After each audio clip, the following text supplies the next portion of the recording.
soy Juan Carlos Vila, soy director de la oficina en España de Clolara School y bueno, soy filósofo de formación y de jugador de ajedrez de aficionado. Clolara es una escuela a distancia que nació hace, pues va para 50 años en Estados Unidos. Nació primero como escuela presencial, como escuela alternativa, y está situada en Ann Arbor, en Michigan. Ahora unos 35-36 años le apareció, digamos, el programa de educación a distancia como forma de apoyo a las familias homeschoolers que estaban en los alrededores de Clolara como escuela presencial, y desde entonces se han empezado a atender gente en todas partes del mundo. Y desde hace 13 años existe en España. Nosotros como familia llegamos a Clolara muy al principio, fuimos creo que la familia 13 o 14, y nuestros hijos se educaron en casa pues desde los 9-10 años hasta que finalizaron el high school. Y una vez finalizado el high school coincidió que el que había sido director durante todo ese tiempo dejaba el puesto, y desde Estados Unidos nos preguntaron que si querríamos hacernos cargo digamos, de la gestión de la escuela aquí. Y bueno, nos pareció bien, ya no estábamos implicados como padres, así que desde entonces, pues ahora eso, unos casi 6 años, pues nos hemos hecho cargo de ella. En España Clolara tiene un tipo de familias muy variado. La verdad es que sería muy difícil describir la familia tipo, pero es muy común que recurran a nosotros las familias que buscan una libertad en el modelo educativo. Hay muchas familias unschoolers, muchas familias que precisamente por la libertad que tienen de elegir el currículum, de montar su propio currículum, recurren a nosotros. Con nosotros lo único que tienen que hacer, digamos, como obligación, si es que podemos llamarlo así, es el enviarnos un informe trimestral para hacer un seguimiento del trabajo y por otro lado pues ir enviando muestras del trabajo realizado, pero digamos es lo único que hay que hacer y no cuestionamos el modelo que se utiliza. También tenemos familias que son muy escolares, ¿no?, que replican en cierto modo el modelo de la escuela tradicional, solo que en casa. Lo que pasa es que yo creo que son cada vez menos, ¿no? Recurren más las otras. También es cierto que recurren cada vez menos familias de primaria, en cambio cada vez más de secundaria. Es una inversión que se empezó a producir hace unos 4 años y ahora estamos casi en 1/3, 2/3 de alumnos de primaria y secundaria. Bueno, la cuestión del título es importante. La gente a veces que llama cuando tiene a los chicas con 3 o 4 años y casi que la segunda pregunta que hacen es ¿y el título es homologable? Y uno dice vale, yo te voy a contar lo que hay ahora, pero estamos en España y puede pasar que haya de aquí a que ella termine pues 3 leyes educativas, así que claro, es un poco difícil, pero lo que sí es cierto que la gente que llega en secundaria está pensando que matricula en Clolara o creen que les interesa Clolara, por un lado porque se sienten más seguros habiendo alguien más que les acompañe, y por otro lado porque saben que va a haber una cuestión relativa al título que les va a permitir llegar a tener a disposición, digamos, el uso de un documento que aquí en España y en otros sitios de Europa y por supuesto en Estados Unidos es válido directamente, ahora con la nueva ley directamente sin homologación. El high school en Estados Unidos, su equivalente en España es el bachillerato. Ellos lo cuentan, no paran en la numeración, van del 1 al 12, el grado 12 vendría a ser el segundo de bachillerato, es el mismo orden, solo que aquí cambiamos de numeración 2 veces. Y no hay, en realidad solamente hay un pequeño corte en 2 momentos, que son después de sextos a séptimo y octavo. Para ellos tiene una consideración como intermedia, le dan un cierto sentido de, bueno, ha ido creciendo, ¿no? Incluso hay edificios separados en algunas ocasiones cuando son escuelas normales. Y luego el high school, que sí que es cierto que ya tiene una consideración más estructurada. De hecho, en Estados Unidos el reparto del high school se hace por créditos, o sea, como la universidad aquí. Uno tiene unos créditos que cumplir, también es cierto que hay casi un 40% de esos créditos son de libre elección, pero digamos, es en base a créditos y por lo tanto esta es muy estructurado. Cuando terminan el high school, en Estados Unidos pasan al college, que no es exactamente la universidad, bueno, es la universidad para nosotros también, pero que se estructura de otra manera.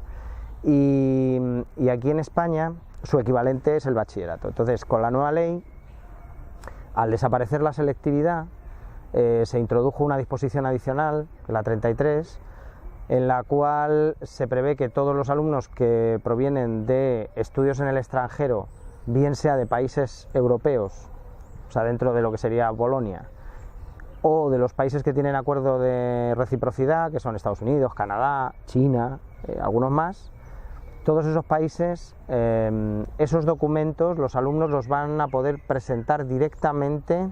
Hay que hacer un pequeño trámite en la UNED, que el trámite consiste en que la UNED haga la traducción, entre comillas, de la nota, ¿no? Y con eso se van a la universidad en la que ellos tengan intención de estudiar, y será la universidad la que les diga si tienen que hacer un examen de ingreso, si tienen que hacer una entrevista, si tiene que hacer, si solamente le va a contar la nota, lo que sea. No hay un currículum establecido para todo el mundo, que todo el mundo tenga que seguir. Yo siempre les explico a las familias, porque vienen con una idea de la escuela a distancia que está un poco mezclada. Por un lado están los centros de e-learning, o sea, de enseñanza a distancia, que tienes un tutor o profesor, tienes una plataforma y a través de esa plataforma tú haces una serie de trabajos o de responder a una serie de preguntas, y con ello pues tú vas trabajando y ese profesor te va haciendo el seguimiento. Incluso te da clases a distancia. Nosotros no somos un centro de e-learning, somos un centro de educación a distancia. Hacemos un acompañamiento y además no tenemos un currículum prefijado, precisamente porque pensamos que nuestra función es apoyar a las familias homeschoolers, y la gran ventaja del homeschooling es no tener, o sea, o tener la flexibilidad del currículum, la adaptación curricular, que es total. Entonces sería un sacrificio enorme, y en realidad no estaríamos apoyando a los homeschoolers, sino que estaríamos apoyando a un modelo muy concreto de familias que educan en casa.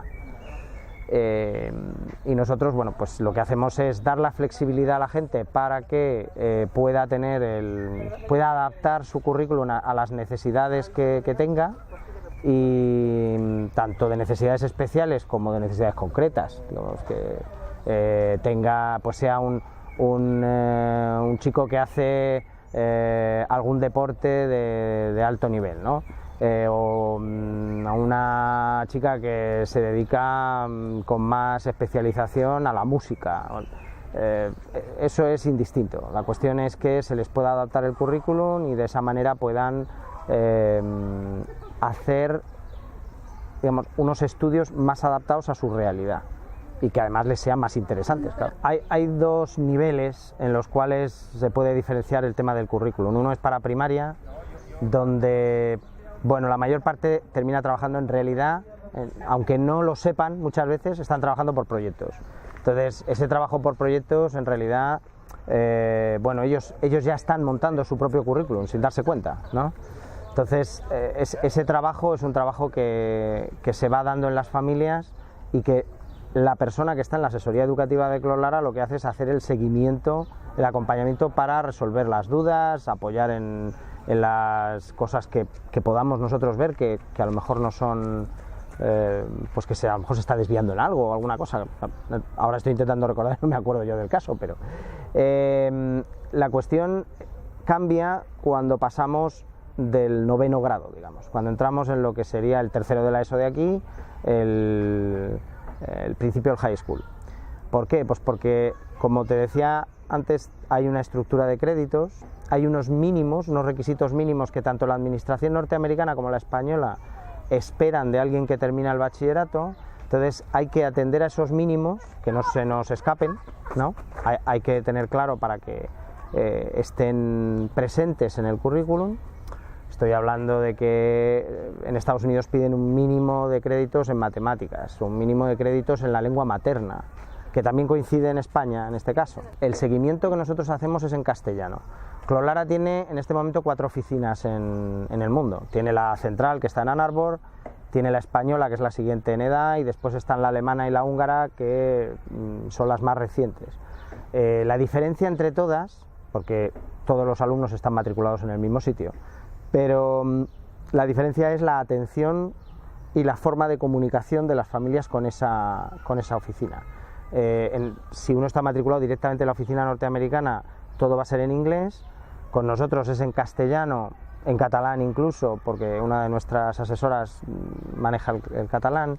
En Alemania es en alemán, también hay algunos que lo hacen en inglés, y en Hungría es en húngaro. Entonces, la diferencia es el cómo nos comunicamos administrativamente y a nivel de la asesoría educativa, ¿vale? Pero sí, la comunicación básicamente es, en este caso, en el idioma materno, que es aquí es lo más común, podría ser pues, o castellano, catalán, o en el caso del euskera no tenemos a nadie, aunque sí tenemos alumnos que tienen lengua materna de euskera, pero normalmente siguen, el tema del euskera lo siguen aparte, con lo cual tienen un profesorado aparte que es el que nos comunica a nosotros, ¿vale? Que eso también se da en Clolara, los tutores o profesores particulares, podríamos llamarlos, que apoyan en determinados temas puntuales. Y bueno, en cuanto a al resto de la estructuración del currículum, pues aparte de esas cosas que deben estar, que no debemos olvidar que estén, el resto ya dependen de los intereses del niño, de qué cosas le gustan más y de qué cosas está pensando que le pueden servir para después. Aunque no necesariamente todas vayan a estar enfocadas a una carrera universitaria, ¿no? Tenemos gente que hace acupuntura. Bueno, pues ha estado aprendiendo acupuntura. La acupuntura no está en los currículums universitarios, salvo que se toma en cuenta como una cuestión adicional en unas carreras nuevas estas relacionadas con la fisioterapia. Entonces, bueno, ahora empiezan a tomarse en cuenta, pero el tema de la lectura y la escritura, igual en muchos casos con las matemáticas, estamos hablando de cuestiones en las que hay diversas líneas pedagógicas que interpretan las cosas de diferente manera. Como nosotros en eso dejamos libertad, no exigimos que el niño sepa leer y escribir a los 6 años, ¿vale? En realidad es que tampoco es que exijamos nunca nada, pero sí cuando los pues, están pasando de sexto, bueno, creo que no hemos tenido ningún caso que por encima de esa edad, creo que no se nos ha dado el caso. Hemos tenido en esta historia, digamos, dos niños con necesidades especiales y aún así sabían leer y escribir. Quiero decir que a esa edad, a los 10 años ya habían pasado por esa etapa. Entonces, necesidades especiales severas. No es una cuestión que nosotros exijamos de primeras en ningún punto concreto, pero si no se dieran en un punto como por ejemplo sexto, bueno, pues probablemente estaríamos hablando con la familia para ver cómo podríamos ir cambiando esa línea, porque es un tema que hay que abordar si tiene idea de seguir avanzando, ¿no? Por ejemplo, con el tema de la lectura, nosotros no exigimos, al no exigir que haya un momento concreto, sí es cierto que valoramos cosas que tienen que ver con ello, como puede ser el leer en voz alta, ¿no? Muchos de los modelos pedagógicos lo recogen como parte del proceso de aprendizaje de la lectura. Entonces, para nosotros es perfectamente válido, digamos, cuando a nosotros nos informan en sus informes que envían, que nos dicen que, bueno, pues que se les lee cada X tiempos, a todos los días o cuando sea, que tiene una lectura en voz alta realizada por la persona que lo acompaña, y eso es parte de la lectura, ¿no? Hay familias que provienen de la parte más alternativa, digamos, del espectro, que nunca han llevado a sus hijos a un centro escolar, y ahí, pues claro, funcionan de una manera muy autónoma. Ahí se nota que recurren muchas veces menos, sobre todo en el periodo de la primaria, no recurren a las asesorías prácticamente, salvo para cosas muy concretas. Pero, como os decía antes, tenemos un alto porcentaje de gente en secundaria que se incorpora para hacer la secundaria con nosotros, con lo cual llevan ya una carga de 6 años o más tiempo en el sistema escolar tradicional. Eso lleva a que los niños tienen unos ritmos y unas costumbres que no se acomodan exactamente al estudio en casa. Entonces, el estudio autónomo. Tenemos algunos que entran en tercero, incluso en cuarto, y en los últimos tiempos hemos tenido casos de gente que se incorpora a hacer solo el bachillerato, lo que para nosotros es bachillerato, que han terminado la ESO en un centro normal y pasan a nosotros. Entonces, ellos tienen en muchos casos problemas para primero entender cuál es el proceso, porque no hay exámenes, no hay unos controles como los han tenido en los centros presenciales, de manera que se les hace difícil de comprender tanto a los padres como a los niños. Pero claro, el trabajo autónomo es algo que se aprende, que también es más fácil aprenderlo, o sea, más rápido se aprende cuando uno ya tiene 16 años. Los que tienen 13, 14 les cuesta bastante más adaptarse a ello, ¿no? Y normalmente el primer año es un año de transición, es un año más complejo, pero luego tienen una aceleración que cubre ese posible, no sé llamarlo retraso, pero ese posible ritmo más lento durante el primer año, luego ya lo superan, porque en realidad educándose en casa los procesos son mucho más rápidos. En realidad se necesita menos tiempo que el que habitualmente entendemos que los niños se dedican en la escuela y en casa a estudiar, ¿no? Normalmente nosotros les proponemos a las familias un informe trimestral. Son las familias que nunca han ido a la escuela las que normalmente nos lo envían una vez al año, porque no han entrado en la dinámica trimestral, ¿no? En cambio los otros, lo de trimestral les suena muy bien y entonces es más fácil de entender. Pero hay veces que se modifica y envían 2. Somos flexibles porque luego es que hay familias que viajan, hay familias que se mueven y a lo mejor pues hay trimestres en los cuales no es posible o no les es fácil. Tuvimos, por ejemplo, una familia que nos mandó solamente un informe. Fue una familia que educó en casa nada más que un año, era una familia de profesores que lo que hicieron fue dar una vuelta al mundo. Entonces se tomaron un año sabático y se fueron con sus hijas, ¿no? Entonces ellos pues nos contaban, nos enviaban fotos, nos enviaban cosas, pero lo que es el informe fue una vez al final. La idea del informe es para que nosotros vayamos haciendo un seguimiento, tengamos una constancia por parte de las familias de qué se está haciendo, porque al final nuestra función es la de ser algo así como fedatarios, ¿no?, de lo que está haciendo la familia. Nosotros damos fe de que la familia está trabajando, de una determinada manera y de que está alcanzando unos ciertos estándares, podríamos decir. A todo eso se va acompañando el que envíen la muestra, digamos, del trabajo realizado, y cuando digo envíen es un poco relativo ya, porque hasta hace unos años pues todavía nos lo enviaban por correo postal pero ahora ya es muy común que la gente pues te haga un blog, te suba las cosas a la nube, entonces tú tienes carpetas compartidas, digamos, no te lo envían, digamos, tú tienes la comunicación con ellos y no necesitas que te lo manden porque ya lo tienes ahí en cuanto ellos lo suben, ¿no? Y eso nos permite, primero, el informe, entender cómo lo hacen, y estamos viendo qué hacen. Al hilo de esto, hay mucha gente que nos pregunta, esto es una pregunta muy latina, ¿no? Pero es que yo te puedo engañar, te puedo estar enviando cosas pues que no es lo que hace mi hijo, no. Claro, es algo que en el mundo anglosajón ni se cuestionan, porque se supone que si tú estás haciendo esto, pues estás haciendo esto, ¿no? Pero para nosotros tiene más sentido la posibilidad esa del engaño, de la picaresca, ¿no? Y bueno, en realidad la respuesta es tan débil como puedan ser las razones para educar, o sea, para hacerlo a distancia. Y es que en realidad el único perjudicado es el alumno en todo ello. Porque, bueno, yo les pongo en el caso de, vale, bien, llega a los 18 años, tiene además todo 10, supuestamente, puede ser que tenga todo 10, ¿no? O casi, tenga muy buenas notas y se presente pues a estudiar en una universidad, ¿no?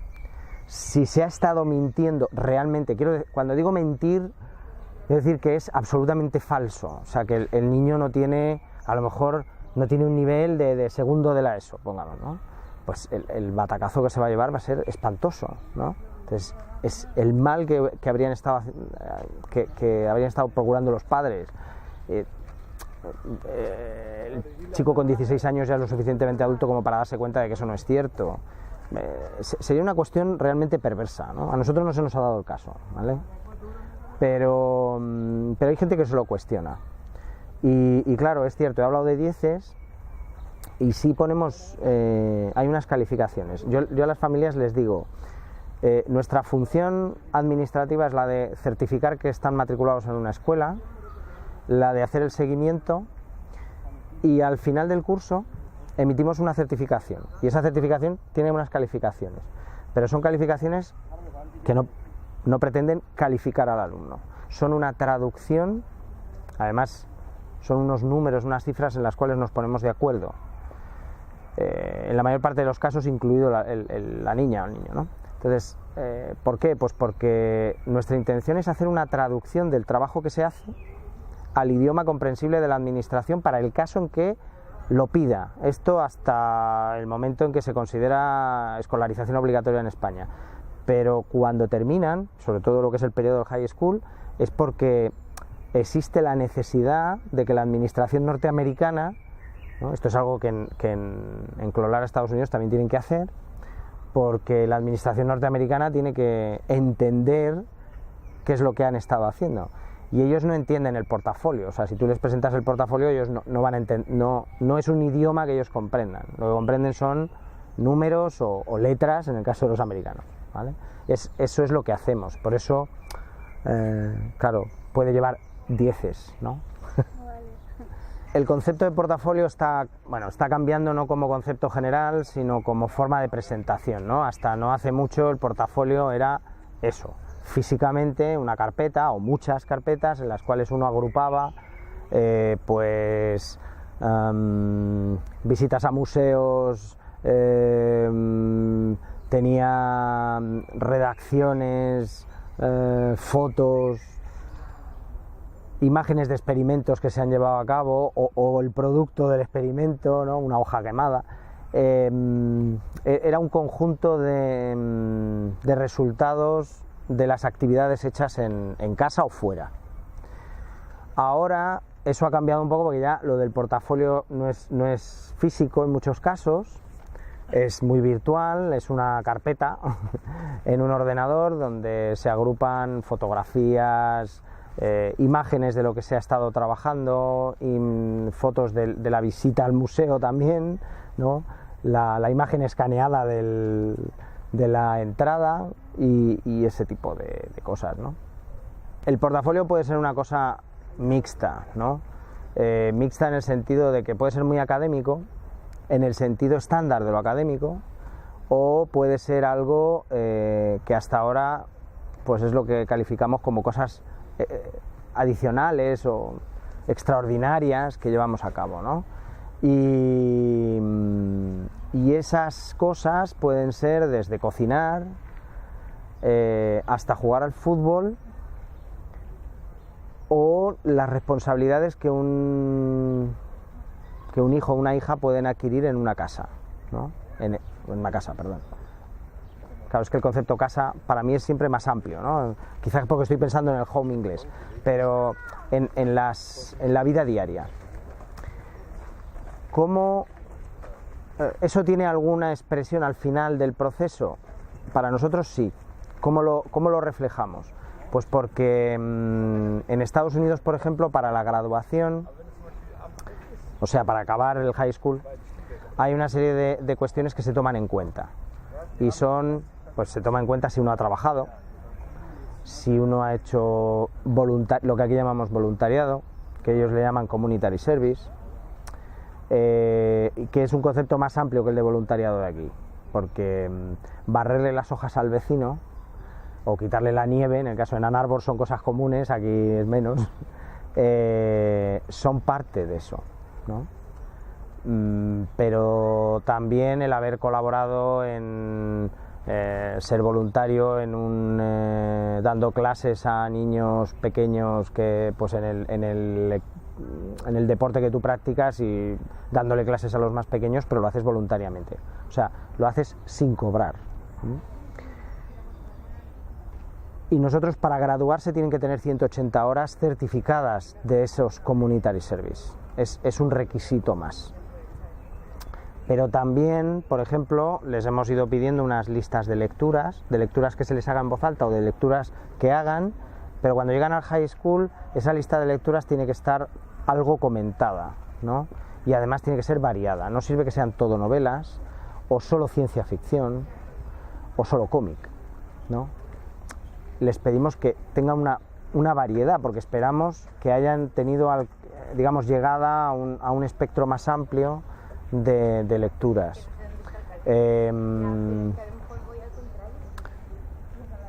Hay gente que hace dentro de su currículum hace actividades deportivas o artísticas, y dentro de esas actividades hay algunos que se involucran en la gestión y el desarrollo de cosas, ¿no? La creación de un club deportivo, eso también se toma en cuenta. Suspender, lo que se llama suspender como tal, no, o sea, en principio no hemos tenido ningún caso. Entiendo que si alguien decide no hacer lo que tenía previsto hacer, en realidad lo que está haciendo es suspender el proceso, paralizarlo, necesita tiempo. Es que claro, no lo llamamos suspender. También hemos tenido casos de gente que nos ha pedido más tiempo para hacer un determinado proceso, digamos, ¿no? Entonces, decir, pues es que yo no quiero que termine la primaria con tal, yo prefiero que lo termine con más años, prefiero que vaya más despacio. Pues bueno, los ritmos también los imponen las familias, que lo marcan ellos, no nosotros. El propio high school está previsto, por la propia flexibilidad del sistema norteamericano, está repartido en semestres, en realidad no en 4 años, son 8 semestres. Pero lo de los 8 semestres es una especie de estándar de media que puede verse reducido drásticamente si hay altas capacidades, pero se puede hacer, digamos, de forma normal, sin hacer variaciones que se llamen sustanciales, se puede hacer entre 7 y 9 meses, o sea, semestres, perdón. Entonces, 7 porque reduces 1, 9 porque le añades un semestre, porque te ves muy apretado para hacer lo que habías planificado, porque eres tú el que planifica en el high school. Tú planificas tus créditos semestralmente y al finalizar dices qué has llevado a cabo al final, ¿no? Y solicitas el crédito, que se te acredite, ¿no? Es la pequeña variación con el informe o la evaluación que hay antes. Fiesta de graduación hay en Estados Unidos. Yo llevo 4 años, este será mi 5.º año, asistiendo a la fiesta de graduación, porque no solo voy a la fiesta de graduación por el hecho de que soy parte del equipo, sino que además hay unos días de trabajo en la escuela del equipo posteriores a la graduación que cierran el curso. Nos juntamos todos, viene gente de las otras oficinas y bueno, pues abordamos temas tanto de la coordinación como del propio trabajo, cosas que haya que cambiar y demás. Entonces, incluso nos coordinamos con la parte presencial de la escuela, o sea, es el equipo al completo y hacemos un intercambio de opiniones. Pero lo presencial sería la graduación. En Estados Unidos pues hay veces que van 12, 13 personas de todos los que se gradúan en un mismo año, porque pueden, ves llegar una caravana, porque llega, pero claro, hay gente en Dubái o en China o en Japón o de España, entonces es complicado, ¿no? Yo no he estado, en estos 4 años no ha ido nadie del extranjero presencialmente nunca allí a hacer la fiesta de graduación, ¿no? Pero podrían, ¿eh? O sea, están siempre invitados, claro, y si pudieran sería fantástico. Pero luego lo presencial en otros temas, incluso quedar con las familias es complejo, porque eso sí es común en las familias de Clot-Lara, que las familias que educan en casa hacen encuentros. Son familias que no están muy acostumbradas a eso, ¿no? Y nos cuesta tener encuentros con ellos, ¿no? Hacemos encuentros cuando vemos que vamos a ir a Madrid, hace poco hemos viajado a Granada, hemos estado en Elche, y bueno, pues concentramos a las familias que hay en los alrededores y hacemos un encuentro de familias y de familias que están interesadas en saber cómo funciona Clot-Lara, ¿no? Que además es la mejor manera de que conozcan cómo funciona viendo a otras que están dentro, no que se los cuente yo. Normalmente sí, primero lo sé de primera mano cuando desescolarizan, porque es parte del proceso. Esa primera llamada angustiosa que dura hora y media, en la cual hay que calmarlos, hay que informarles, hay que contarles cuál es la realidad legal, qué es lo que se pueden encontrar, qué posibilidades tienen de tener más o menos problemas. Todo eso es largo, no puede hacerse en 10 minutos y es normalmente el primer encuentro que hay con ellos. Es un encuentro virtual porque es telefónico normalmente. Pero claro, te enteras pues de los problemas que tienen en el centro de bullying, de ignorar los procesos, las necesidades de su hijo o de su hija, las reiteradas negativas a abordar un problema que pueda estar generando problemas adicionales en el estudio o propios del estudio, necesidades especiales, dislexias, bueno, hay todo lo que uno pueda imaginar está ahí metido y realmente es parte de los problemas que tiene la gente y que les lleva a desescolarizar, claro. Bueno, los que nunca han escolarizado normalmente son gente que... ahí sí que hay un tipo, ¿no? Más marcado, es gente de vida más alternativa, normalmente, no todos, pero sí suelen vivir más en el campo o tienen vidas más nómadas. Hay un poco de todo, pero sí que generalmente les valdría la etiqueta de alternativo, ¿no? De la misma forma que, bueno, hay excepciones, pero también entre los otros, digamos que hay gente alternativa que ha estado escolarizando y que los ha intentado escolarizar en múltiples sitios, escuelas presenciales homologadas de 1000 formas diferentes y escuelas alternativas, y que finalmente pues han desistido porque nada cuadraba con ellos. Normalmente creo que la gente llega al homeschooling porque nada les cuadra, o bien por experiencia o bien por idea previa. Nosotros tenemos, en este momento somos 3 personas las que hacemos la función de asesoría educativa, los advisors, que le llaman en Estados Unidos. Aquí hay veces que hablamos de tutores por facilitar, porque es más comprensible la palabra, ¿no? Y están repartidos por la geografía española, porque trabajamos a distancia, igual que la escuela. Y los 3 nos encargamos, tenemos más o menos repartidas ciertas funciones, sobre todo por las edades. Este es el momento en el que más asesores hemos tenido en Clot-Lara, porque bueno, cuando nosotros entramos había una asesora nada más. Y bueno, con el tiempo pues ha habido momentos de 2, de 3, pero este es el momento que más gente está cumpliendo esa función. El equipo lo completa una persona que lleva comunicación y bueno, yo que me dedico también a la parte de la dirección de la escuela, la parte administrativa. Ese es el equipo en España, ¿no? En Alemania son 3 personas, en Hungría de momento es 1, porque son pocos alumnos, pero claro, cuando nosotros entramos éramos, pues eso, ese curso, creo que éramos 15-20 familias. Durante este tiempo pues han ido progresivamente aumentando. Ahora mismo claro, es el momento en que más tenemos, porque también es el momento que más alumnos tenemos. Estamos hablando de 110 alumnos aproximadamente. Y la ratio hace depender el número de asesores. De todas maneras, los asesores no trabajan a jornada completa, digamos, le tienen una dedicación de unas cuantas horas, y lo que no queremos es sobrecargar tampoco, no se trata de eso. O sea, normalmente, si tuviéramos más alumnos, no aumentaríamos la ratio o las horas que estuvieran, sino que pediríamos más, buscaríamos algún asesor más, ¿no? Hasta el momento habitualmente son gente que o educa en casa o ha educado en casa, que entiende cuál es el proceso, ¿no? También valdría alguien que se hubiera educado en casa.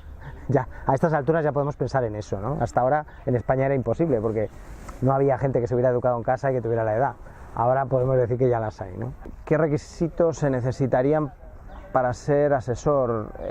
Bueno, normalmente ser licenciado, tener un nivel de licenciatura es algo más o menos como lo de aquí. En este momento no hay nadie que sea maestro, o sea, que esté, según la legislación española, capacitado para nada más que para primaria. Pero los tres tenemos el CAP, por ejemplo. No sé, son cosas, no es que lo hayamos pedido, pero sí son cosas que se consideran que son, digamos, en principio está muy bien tenerlas. Las acreditaciones en Estados Unidos funcionan como los certificados ISO de calidad de aquí.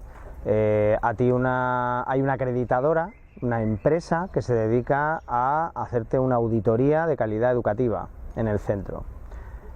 Eso incluye no solo los procedimientos, las instalaciones, sino el personal.